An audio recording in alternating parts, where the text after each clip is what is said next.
La idea del curso surge del hecho de que realmente creo que nadie discutirá que hay un problema territorial serio en el país, ¿no?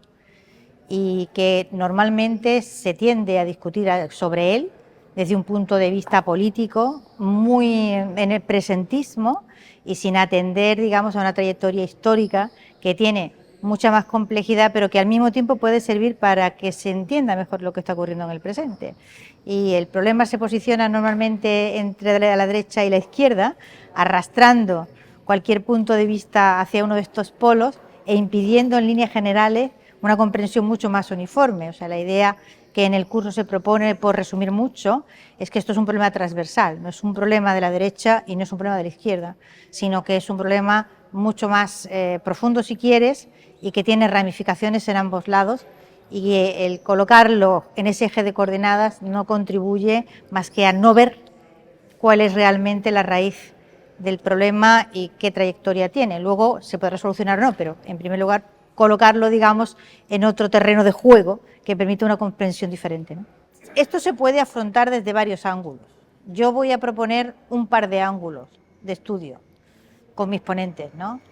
Uno de ellos tiene que ver, digamos, en las circunstancias, y con esa conferencia vamos a empezar, que la da un americano, profesor Miguel Ángel Martínez Meucci, la enorme dificultad que han tenido todos los estados que nacieron del desmembramiento de la gran monarquía hispánica en el principio del siglo XIX. Es decir, este no es un problema de construcción que afecta solo a España, afecta a España, afecta también a las repúblicas americanas, y intentar conectar esos problemas aquí y allí, que han sido siempre los mismos, es decir, dificultades para la estabilización de una administración estatal, la necesidad de estar constantemente refundando esos estados, estados de revolución permanente, tendencia al caudillismo, etcétera, etcétera. La fragmentación política, ese problema es global, es decir, no afecta solo a España, Reino de España en Europa, sino también a los países americanos, hispanoamericanos. Ese es un primer ángulo.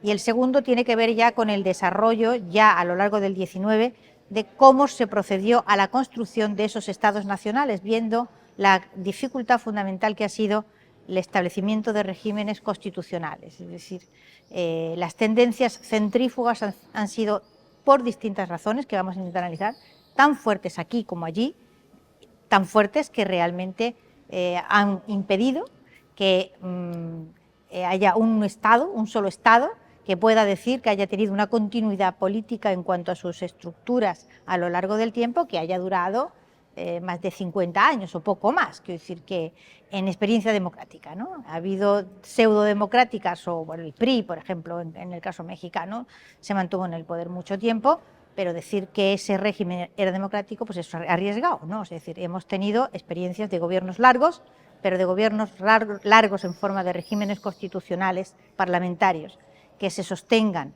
y que realmente puedan decirse que han sido estabilizantes o que hayan durado mucho tiempo, son escasos, ¿no? Entonces, eso tiene que ver un poco con cómo se ha procedido a la construcción de esas naciones, incurriendo en una serie de errores que se han reiterado, y a mi modo de ver se han reiterado a lo largo del tiempo porque el sistema de análisis ha sido equivocado. Es decir, hay unas orejeras, o si quieres unas gafas, que en el momento presente, pero que es solo en el presente, indican que aparentemente es la izquierda la que mejor ha encajado o la que ha comulgado tradicionalmente con el problema de la fragmentación territorial, apoyándose o aliándose con grupos políticos que son claramente fragmentarizantes, digámoslo así. Pero no es verdad. Es decir, el análisis histórico demuestra que ese problema, digamos, de fragmentación, de tendencia a la balcanización, tiene clarísimamente un origen en las tendencias más reaccionarias del país a lo largo del siglo XIX, en el carlismo y en otras formas que, digamos, llevaron al fracaso a la Constitución de Cádiz, digamos, que es el gran proyecto andaluz, si tú quieres, ¿no? O sea, el gran proyecto del sur ha sido el de las constituciones liberales que estabilizaran un tipo de régimen parlamentario, con monarquía o sin ella, con monarquía normalmente. Los experimentos no monárquicos han sido muy conflictivos, pero en cualquier caso, digamos, está claro que Cádiz es pues el primer arranque, un arranque muy potente además, a pesar de todas sus dificultades, con una definición nueva de soberanía nacional, etcétera, etcétera, ¿no? Y es justamente la contestación ultra conservadora, absolutista a ese proyecto constitucional, el que está en el origen de las fuerzas que desencadenan las tendencias fragmentarizantes que ahora mismo siguen teniendo y que se reconocen en ese origen. Es decir, que de ninguna manera este es un problema que se le pueda achacar a la izquierda, de ninguna de las maneras. No estoy diciendo que la izquierda no haya coqueteado, participado, de otra manera, pero que este es un problema transversal que necesita un método de análisis diferente del que solemos emplear, ¿no?, para comprenderlo. Luego se arregla o no se arregla, pero el esfuerzo por lo menos de intentar plantearlo con otro ángulo. Nosotros hemos planteado el curso, en primer lugar, digamos, arrancando desde ese momento de la gran fragmentación de la monarquía hispánica, de esa enormidad de 20 billones de kilómetros cuadrados, realizada en 4 virreinatos, de esa enormidad que en un momento determinado sufre un Big Bang, vamos, es un tsunami aquello, ¿no? Y luego, ¿qué es lo que ha sucedido después en ese proceso de construcción nacional en cada uno de los distintos estados que fueron surgiendo? Las dificultades que hubo para establecer regímenes constitucionales. Esa es, digamos, un primer ángulo de visión, es decir, que es la ampliación geográfica del problema.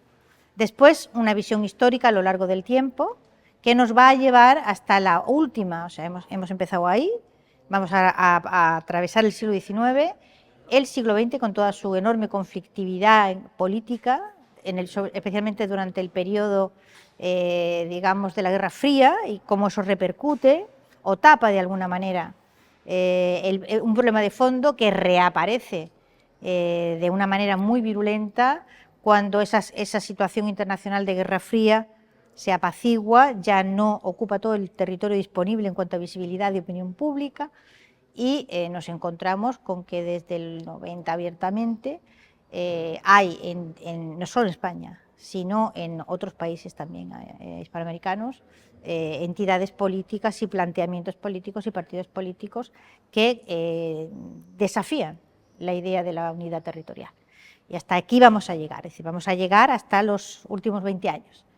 No solo los grandes problemas que en España ha habido y hay, sino los que también están en América, y intentaremos dar respuesta, pero quizás solo atinemos a plantear el problema de cómo ocurre esto, es decir, cómo ocurre, tan conectados estamos, ¿vale?, que cuando se estornuda aquí en la península aparecen los Andes, o se estornuda en el Golfo de México y aparece en Andalucía. Estas cosas hay que intentar establecerlas en su dificultad, pero también es posible que ampliando el foco, ¿sabes?, como las cámaras, amplían el foco y a lo mejor lo que se ve ayuda a comprender el dibujo de fondo, ¿no?, de conjunto, ¿no? Mira, esto que está pasando ahora es una cosa que lleva ocurriendo reiteradamente a lo largo del tiempo desde hace mucho. Es decir, en esta situación no estamos de una manera inédita. En esta situación estamos porque hemos estado aproximadamente un par de veces por siglo. Más o menos ahí va la media. Llegando, digamos, hemos tenido momentos delirantes, ¿no? O sea, delirantes, que por ejemplo el asunto cantonal, cuando la Primera República, que aquello, pues, acabamos con el cantón de Totana declarándole la guerra al cantón de Cartagena. O sea, hemos llegado a estos momentos de delirio, ¿no? Normalmente se llega a un extremo de absoluta ya imposibilidad racional, o sea, ya más allá de todo, y hay un movimiento pendular que suele ir en sentido contrario. Esta es la dinámica a lo largo del tiempo, ¿no? El asunto está, claro está, hay modo de ver, en que esto absorbe absolutamente todas las energías que el país pueda tener. Es decir, es hacer para deshacer.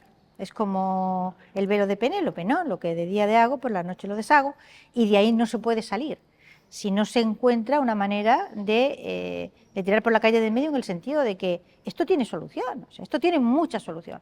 Lo que no tiene solución, porque ya lo ha demostrado durante 2 siglos, que creo que son años, es un modelo asimétrico.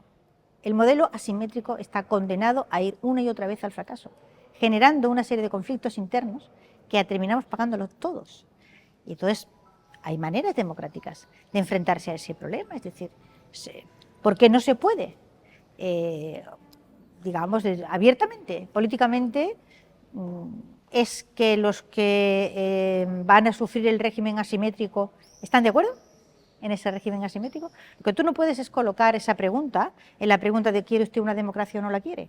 dentro de ella como se hizo en la Constitución del 78. Es decir, eso va aparte. Podemos querer una democracia y que esa democracia tenga determinadas características, etc. Pero lo que usted no puede colocar es la aceptación de un régimen asimétrico, que es el que tenemos y por lo tanto es una fuente constante de conflicto y no va a dejar de serlo, dentro de la pregunta de ¿usted acepta una democracia como sistema de gobierno? Estas dos cosas no pueden estar como las muñecas rusas metidas unas dentro de otras. El régimen democrático creo que lo aceptamos todos, pero el régimen asimétrico es muy dudoso que la mayor parte de la población española sea favorable a él, ¿no?